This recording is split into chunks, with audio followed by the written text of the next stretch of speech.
bahwa ada makhluk rohani tanpa badan, mempunyai akal budi dan kehendak, berwujud pribadi, dan tidak dapat mati. Cahaya kemuliaannya melampaui segala makhluk yang kelihatan dan kesempurnaan yang oleh kitab suci dan kesepakatan tradisi, ya, makhluk rohani tadi diberi nama malaikat. Ini kebenaran iman, ya.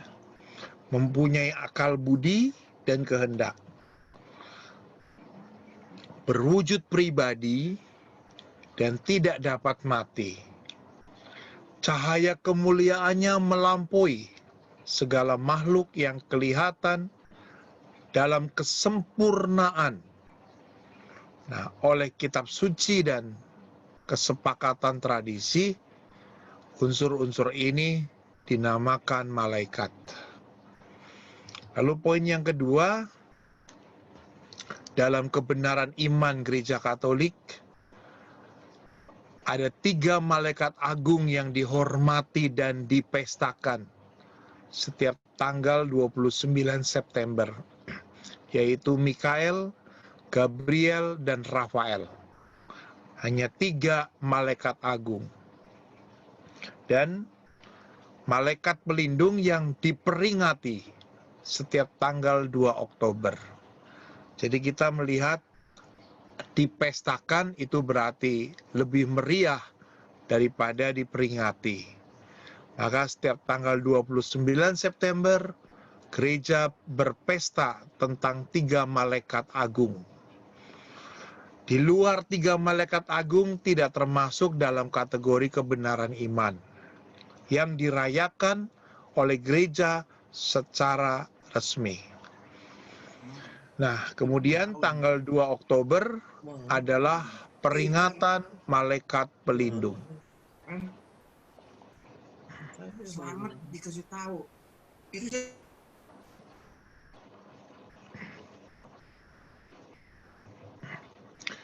Dalam liturgi gereja, nah ini sekarang kita berbicara dalam liturgi gereja, gereja mempersatukan diri dengan para malaikat untuk menyembah Allah yang Maha Kudus dan meminta bantuan mereka.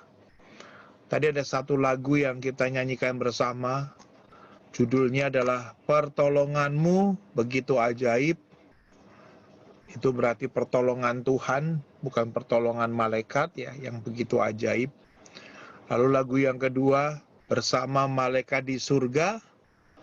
Lalu aku menyembahmu Yesus, bukan aku menyembahmu malaikat. Nah, jadi memang gereja mempersatukan diri dengan para malaikat dalam liturgi pada saat kita mengumandangkan lagu Kudus, Kudus, Kudus, Sanctus. Dan dalam devosi-devosi seperti Angelus, ya, doa malaikat Tuhan, nah itu termasuk Supplices de Regamus. Namun ada satu inti yang penting di dalam liturgi gereja, terutama di dalam doa syukur agung yang pertama, dalam bahasa Latin, in paradisum deducan te angeli. Nah, bahasa Latin ini dijabarkan di dalam terjemahan bahasa Indonesianya itu, kalau kita mengikuti Pranekaristi dan memakai rumus doa syukur agung yang pertama, ada satu kalimat yang bunyinya, Allah yang Maha Kuasa, utuslah malaikat-malaikatmu yang kudus, in paradisum deducan te angeli, menghantar persembahan ini ke hadiratmu, agar kami yang mengambil bagian dalam kurban perjamuan ini, dengan menyambut tubuh dan darah putramu, dipenuhi dengan rahmat dan berkat. Jadi yang memberikan rahmat dan berkat adalah Allah yang Maha Kuasa.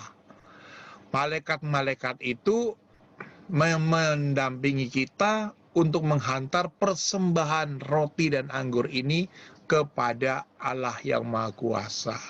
Nah, ini pemahaman ini yang harus kita tangkap dengan baik. Karena tentunya liturgi gereja dan kebenaran gereja itu bertumbuh dalam satu proses perkembangan iman. Kalau kita tahu inti dari iman kita adalah Kristus, yang adalah pusat dunia malaikat. Seperti tadi, bersama malaikat di surga, Yesus, aku menyembahmu. Bukan malaikat, aku menyembahmu. Yesus, aku menyembahmu. Bersama malaikat, kita menyembah Yesus.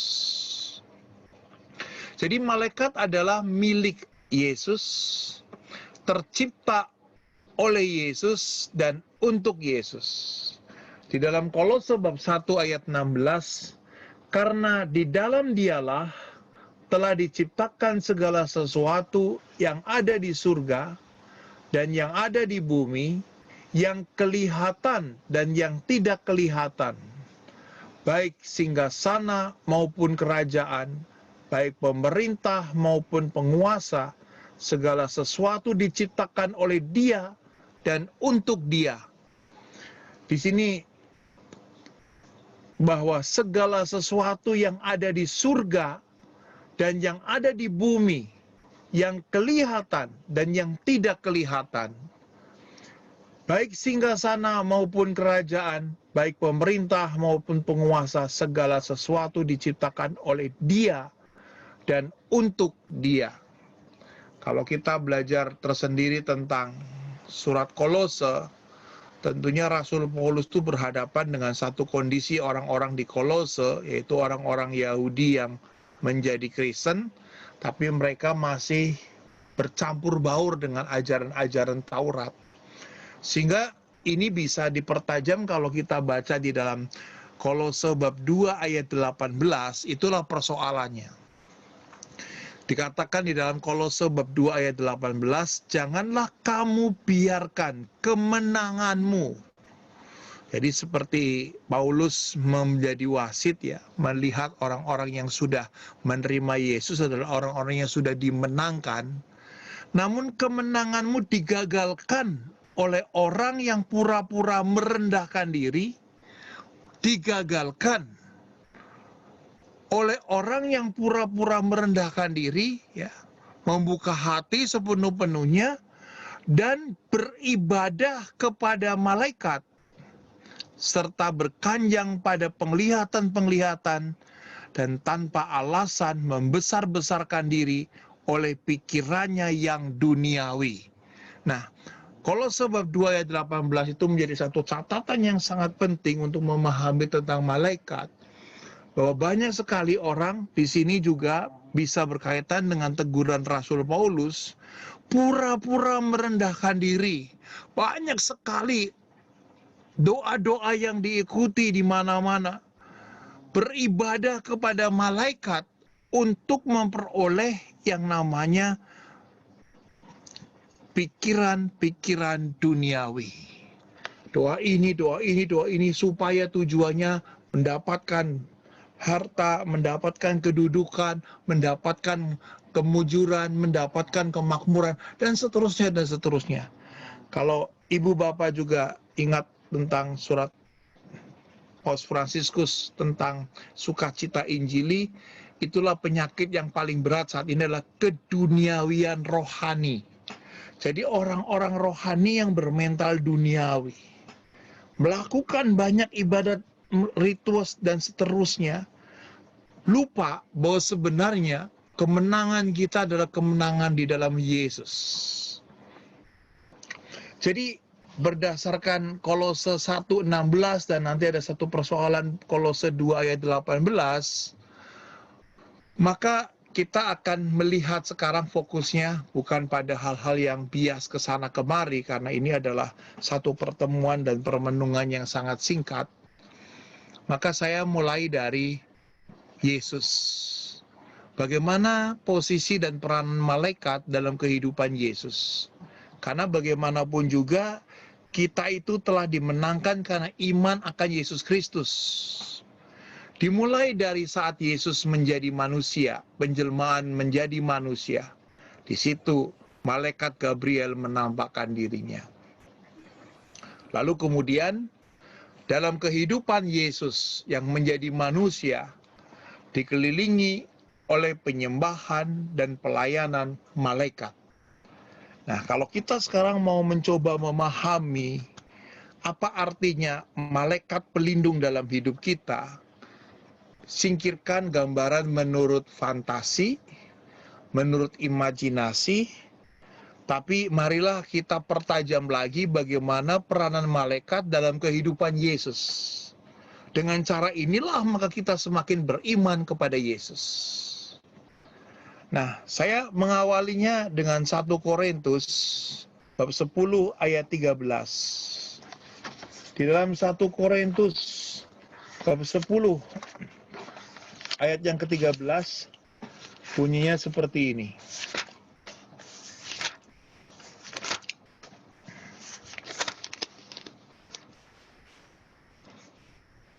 Pencobaan-pencobaan yang kamu alami ialah pencobaan-pencobaan biasa, yang tidak melebihi kekuatan manusia, sebab Allah setia, dan karena itu Ia tidak akan membiarkan kamu dicobai melampaui kekuatanmu. Pada waktu kamu dicobai, Ia akan memberikan kepadamu jalan keluar, sehingga kamu dapat menanggungnya. Bahwa di dalam ayat ini dikatakan bahwa Allah itu setia menyertai umat dalam pencobaan dan penderitaan yang harus dihadapi. Jadi bukan malaikat yang setia, tetapi Allah yang setia. Nah, kadang-kadang kita terjebak kalau kita sudah mulai punya pengetahuan, kita sudah merasa pintar, kita sudah merasa tahu, maka kita menganggap bahwa peranan kesetiaan Allah itu dinomor sekiankan. Apalagi kalau kita sudah mulai masuk ke dalam konteks kepuasan diri, sukaria dengan penyembahan berhala, maka sama sekali peranan Allah yang setia itu menjadi tidak nampak dalam kehidupan kita. Maka mengapa seringkali kita mengatakan, kenapa ya hidup ini kok begitu susah? Ya? Kenapa ya hidup ini kok selalu tidak ada jalan keluarnya? Dan bahkan banyak sekali orang yang akhirnya mengakhiri hidupnya itu dengan cara bunuh diri. Nah, Allah setia menyertai umatnya yang sangat tergantung kepada Allah. Karena Allah yang setia tidak akan pernah memberikan pencobaan dan penderitaan melampaui kemampuan kita. Gambar ini menarik ya, seorang anak kecil wanita yang mungkin anak kecil ini spontan karena dalam hati anak kecil itu memiliki satu daya kepolosan yang luar biasa. Dia berlari mungkin dari gandengan orang tuanya, lalu mencoba mau menolong replika Yesus yang jatuh di bawah salib, mau menolong. Kadang-kadang kita juga dengan berpengetahuan kita, dengan kepuasan diri kita, kita mau menolong Yesus. Dengan ide-ide kita, dengan fantasi kita, dan lebih parah lagi dengan hayalan-hayalan kita. Tapi intinya tadi dikatakan di dalam 1 Korintus bab 10 ayat 13 bahwa Allah tidak pernah memberikan pencobaan dan penderitaan melebihi kemampuan kita. Nah, bagaimana kita bisa menerjemahkan 1 Korintus 10 ayat 13 ini? Pertama, kalau kita lihat dalam kehidupan Yesus, waktu kita baca Injil Matius bab 1 ayat 20, Yusuf dalam satu dilema yang begitu besar untuk meninggalkan Maria atau menerima Maria. Yusuf dikatakan di dalam Injil Matius di sini adalah orang benar, dikaios. Tetapi malaikat memberitahu kepada Yusuf, jangan takut untuk menerima Maria. Jangan takut.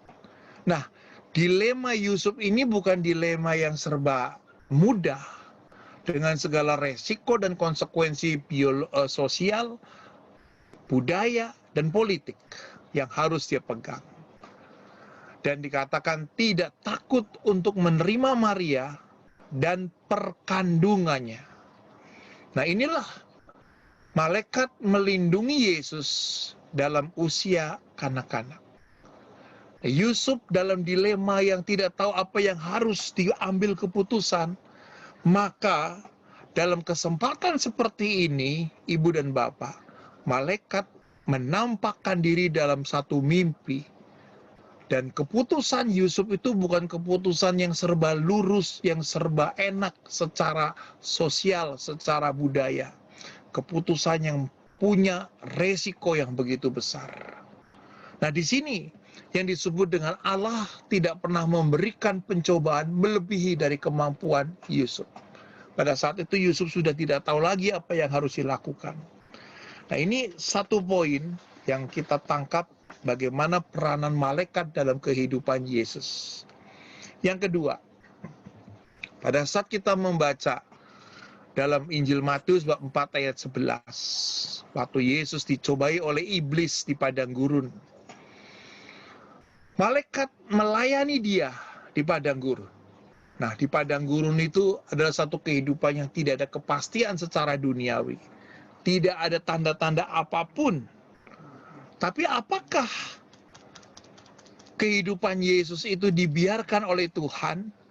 Malaikat tidak berbicara banyak dalam kehidupan ini. Justru Yesus yang berdialog banyak dengan si iblis tentang 3 pencobaan besar. Tapi malaikat melayani dia, melayani dalam arti apa, ibu dan bapak? Malaikat melindungi, malaikat melihat kuasa ilahi yang selalu menaungi orang yang dikasihi Allah. Tak peduli seberapapun hebatnya pencobaan. Nah, kalau kita juga ada dalam situasi kehidupan padang gurun, ya, apalagi dalam situasi seperti ini, dalam situasi pandemi seperti ini, semuanya menjadi serba tidak pasti, semuanya menjadi tidak tahu mau pergi kemana. Tapi apakah kita menyadari bahwa ada malaikat yang melayani dalam padang gurun ini? Nah, kita tidak tahu, tetapi malaikat di sini melindungi bahwa Yesus berani mengkonfrontir godaan-godaan dan cobaan-cobaan si iblis. Malaikat tidak berbicara banyak, tapi dia hadir di situ. Nah, ini menarik ya, poin yang kedua ini. Dan satu lagi tentang kehidupan Yesus yang penting di sini. Di dalam Lukas bab 22 ayat 43. Saat Yesus berada di Taman Getsemani, dia bergumul untuk mengambil satu keputusan. Malaikat hadir menguatkan dalam sakratul mautnya. Ibu dan bapak di sini menarik sekali bahwa dalam situasi Yesus yang sedang mengalami kerapuan emosi, dalam istilah medisnya itu hematidrosis, ya, sampai keluar keringat-keringat darah. Apa yang harus diambil? Yesus juga sempat bertanya kepada Allah Bapa, kalau boleh piala ini berlalu daripadaku, kalau boleh. Tetapi mengapa dia akhirnya mengambil keputusan untuk bertahan di dalam penderitaan ini?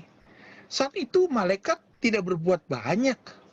Dia datang, hadir, dan bersama dengan dia, sementara bisa jadi murid-murid yang diajak serta oleh Yesus tertidur pulas. Padahal Yesus mengajak Petrus, Yakobus, dan Yohanes untuk menemani dia barang 1 jam saja. Tapi mereka tertidur pulas. Tapi di sini di dalam kesendirian, bergulat dalam sakratul maut. Jadi ibu dan bapak, 3 poin tadi menjadi sangat penting. Pertama, malaikat hadir saat kita masih ada di dalam kandungan. orang tua kita mau melahirkan kita, itu karena penyertaan malaikat. Lalu yang kedua, dalam kehidupan kita tidak selalu ada dalam satu kepastian terus-menerus. Kehidupan yang paling berat adalah kehidupan pada saat kita berada dalam situasi padang gurun. Dihempaskan, disingkirkan dalam kesendirian, ketidakpastian.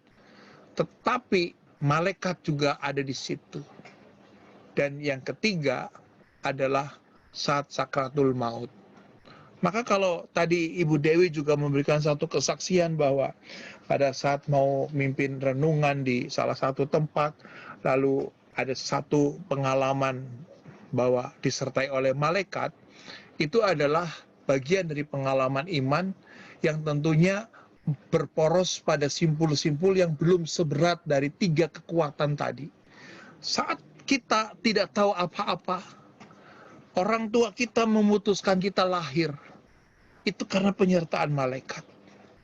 Dan pada saat kemudian kita tidak ada siapa-siapa, kita dihempaskan di padang gurun, kita tidak pasti mau kemana.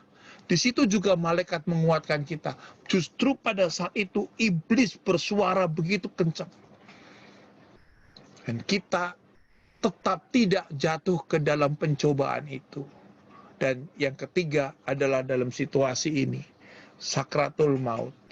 Nah, kita bertahan. Jangan sampai akhirnya kemudian kita menjadi murtad pada saat-saat seperti ini.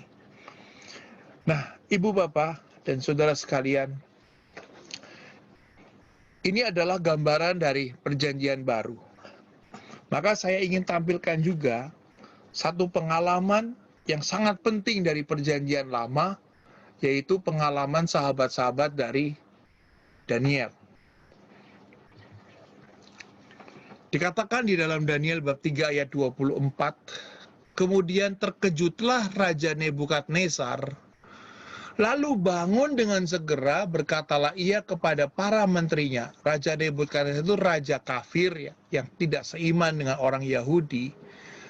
Pada waktu itu memutuskan bahwa 3 sahabat Daniel, Mesak, Abednego, dan Sadrak, untuk dimasukkan ke dalam tanur api yang begitu panas. Namun apa yang disaksikan oleh raja ini? Bukankah 3 orang yang telah kita campakkan dengan terikat ke dalam api itu? Jawab mereka kepada raja, benar ya raja.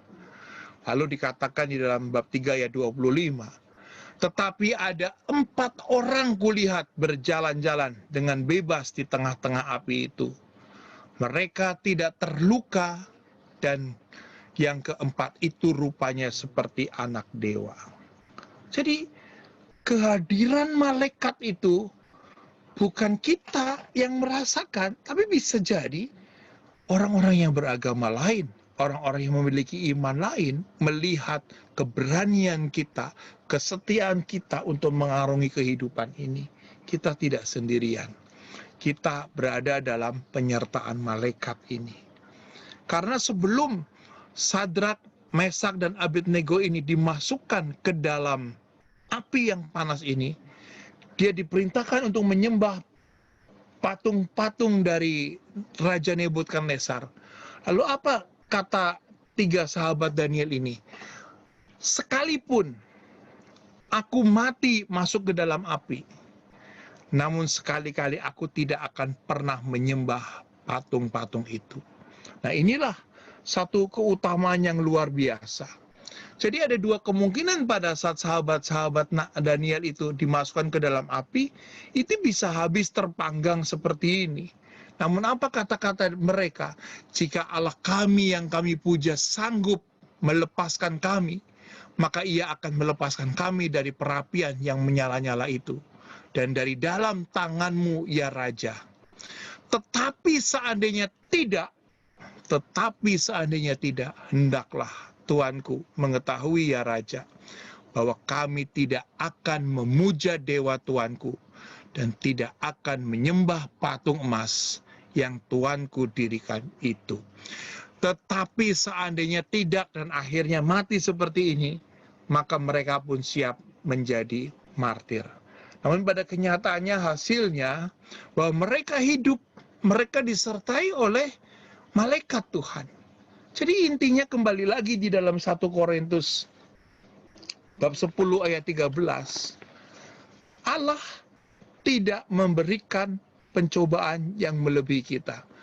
Saat Yesus bergumul dalam sakratul maut, dia mampu menghadapi itu.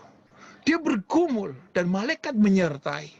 Tapi pada saat 3 sahabat Daniel ini, benar-benar dia berserah. Dan dia tidak tahu apa yang akan dilakukan. Dan dia berani mengatakan di dalam bab 3 ayat 18, seandainya tidak, hendaknya Tuanku mengetahui ya Raja, bahwa kami tidak akan memuja Dewa Tuanku. Jadi mereka siap dipanggang seperti ini.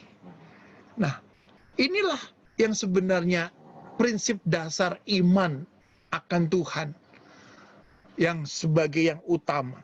Sedangkan malaikat-malaikat akan meneguhkan kita, akan menguatkan kita. Maka kalau kita perhatikan lagi di dalam kisah Daniel yang penting juga di bab 7, itu menarik. Nah, tadi Ibu Dewi juga dilihat bahwa katanya bersayap, ya. Di sini dikatakan, berkatalah Daniel, pada malam hari aku mendapat penglihatan, tampak keempat angin dari laut mengguncangkan laut besar. Dan 4 binatang besar ini singa bersayap, itu adalah lambang kekuatan Babel. Singa bersayap. Beruang yang setengah berdiri, ini lambang dari kekuatan yang sangat ganas dan rakus. Lalu ada lagi di sini, macan tutul, satu gerakan yang begitu cekat, dan binatang yang keempat, sebuah monster. Jadi di dalam kitab Daniel itu 4 unsur kekuatan dunia yang selalu merongrong kita. Pertama, kekuasaan, singa dengan bersayap. Lalu kemudian beruang ini, makan lahap, rakus, makan lahap. Dan macan tutul, gerak cepat. Ya, kalau pesan apa-apa juga nggak pakai lama, harus cepat. Dan di sini ada satu binatang yang keempat, yang tanduknya 10, dan di antara tanduk 10 ada tanduk yang paling kecil, yang akan menancap semuanya. Nah, nggak tahu binatang apa di sini. Ini monster, tidak ada jenisnya secara biologis. Nah, meskipun di dunia ini dipenuhi oleh kekuatan-kekuatan yang hebat seperti ini, namun Daniel bab 7 ayat 9, sementara aku terus melihat tahta diletakkan, lalu duduklah yang lanjut usianya. Jadi di dunia ini penuh dengan di sini orang sibuk mencari kekuasaan. Nomor 1 ini singa, ya, dengan bersayap supaya bisa terbang kemana-mana. Lalu beruang, tipe orang yang bisa makan apa saja. Dan macan tutul, nah di sini yang bisa bergerak dengan cepat. Dan binatang yang keempat ini adalah binatang yang misterius. Ini situasi hiruk pikuk dunia dengan pencobaannya begitu menyeramkan. Tetapi apa yang dilihat oleh Daniel, sementara aku terus melihat ada tahta diletakkan, lalu duduklah yang lanjut usianya.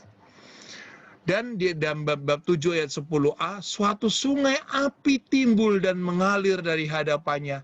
1000 kali beribu-ribu melayani dia, dan selaksa kali berlaksa-laksa berdiri di hadapannya. Ada sekelompok malaikat yang bersama-sama dengan tahta dari yang lanjut usia ini. Ini mau dikatakan apa? Nah, di sini saya mau mengatakan seperti ini, bahwa sekalipun di dunia dipenuhi dengan berbagai macam kekacauan, ketidakpastian, perseteruan, tetapi di surga mereka mengungkapkan sumber daya yang tak terduga dari pengaruh dalam sejarah tanpa dapat diramalkan dari orang-orang yang tahan menghadapi penganiayaan bahkan sampai mati. Jadi ibu dan bapak dan saudara sekalian, kalau pada malam hari ini, apa yang harus kita lakukan? untuk bisa memahami tentang peranan malaikat pelindung. Di dalam Injil Matius bab 18 ayat 10. Injil Matius bab 18 ayat 10.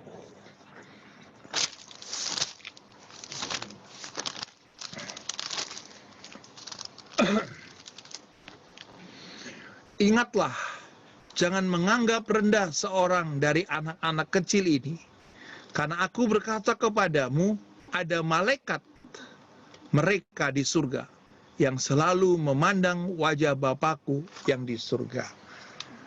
Ada anak kecil di sini, dan di sini ada malaikat yang selalu memandang kepada Bapakku.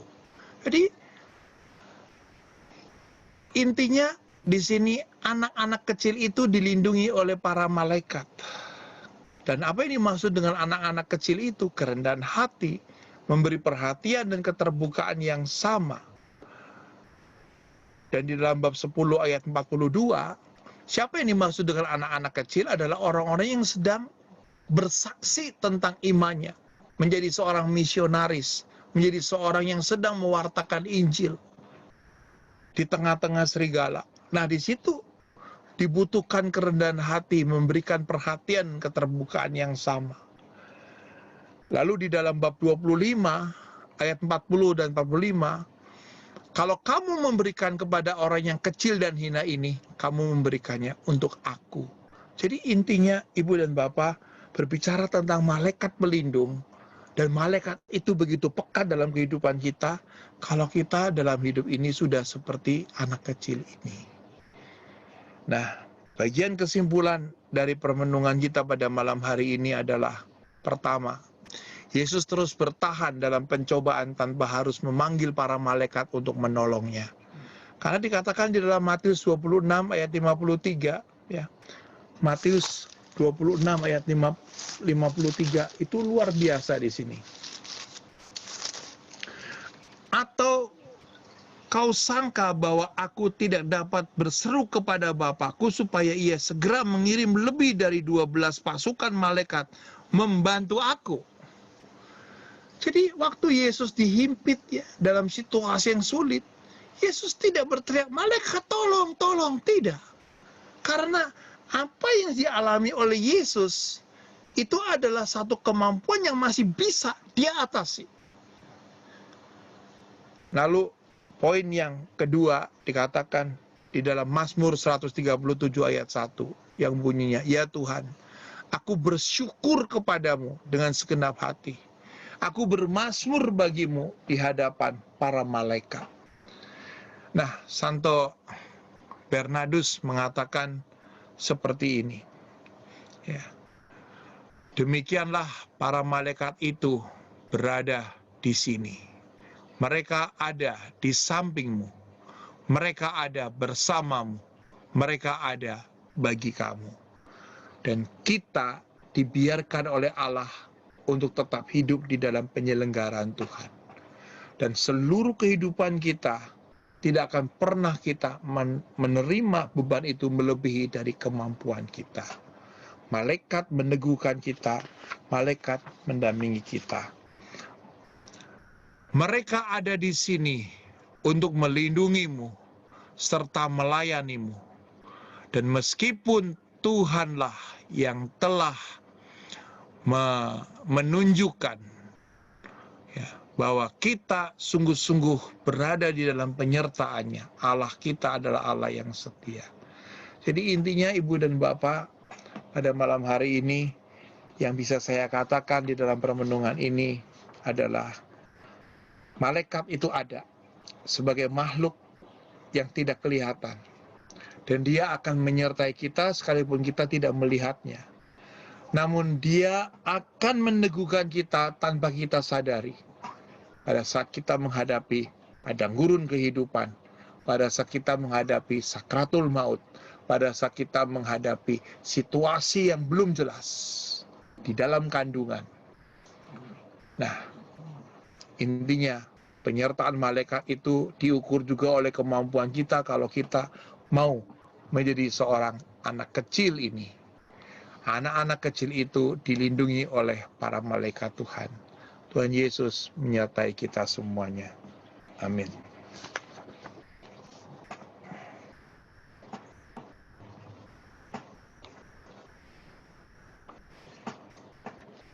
Terima kasih Pak Agus. Ya.